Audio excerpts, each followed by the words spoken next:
everybody, we're here to show you how to plant topiaries. So we went out and picked our topiaries. I got a frog and Denise has got her cat, and we went down to the local garden center and picked up some plant material.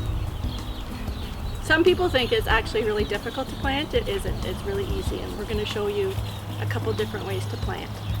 So we went down and there was all kinds of flowering plants and things like that, but they all seem to be a bit too tall.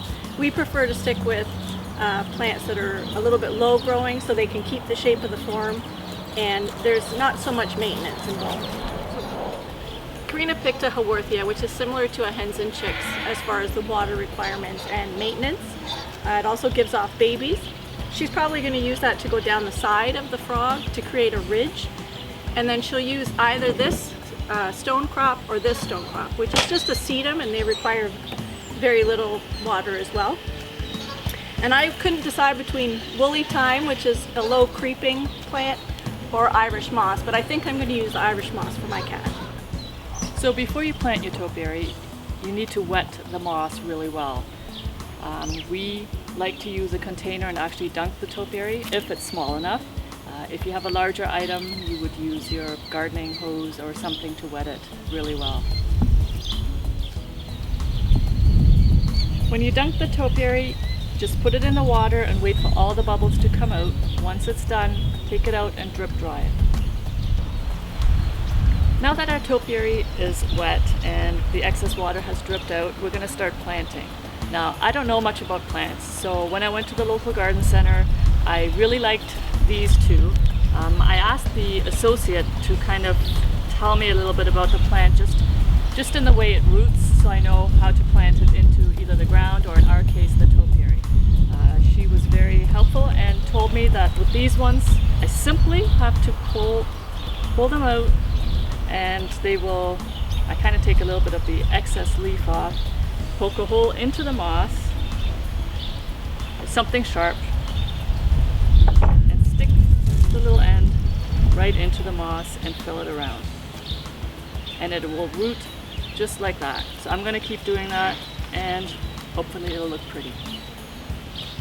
Now, for my cat, I am familiar with this plant, so I knew that it was going to stay low but look fuzzy.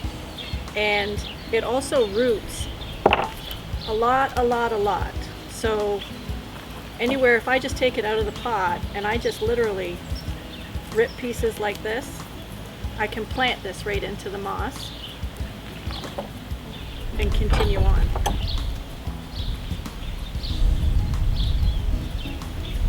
Initially, I'm not going to trim this because sometimes when you plant, the root goes into a little bit of shock, so I'm going to let that settle, and in a few days or a week, once it's settled in, I can trim it and it'll stay nice and short against the frame of the cat. So with my plant, I have a lot of plant material here. I could probably fill this whole thing in and have it look full immediately. Something like Karina's, she's going to plant and it's going to look a little bit sparse at first, but it will eventually fill in. Once Karina's planted this plant here, the stone crop, and it has sat for approximately a week or so and established, then she can literally just trim the top and allow it to drop down to the moss and it'll root and fill in on its own. But we're just going to keep planting here outside, enjoying the weather, and we're going to finish planting and you'll see it when it's all done. So with my plant, like I said before, it has established roots and I'm just literally breaking the root base up and putting the root right into the moss. With something like Karina's plants though, she's taking cuttings. So you just have your stem, and if you wanted to ensure the rooting process, give it a little bit of a push, there's a product called stem root that you can take that, dip it right into it's a powder, dip it into it and then plant it in. It just helps it to root, gives it a little bit more,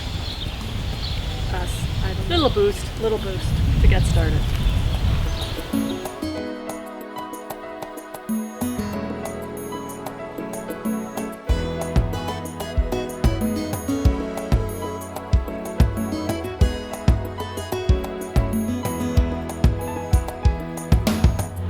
Hey guys, we're done. Literally took 15 minutes to plant our cute little critters up. I did my frog. Here he is.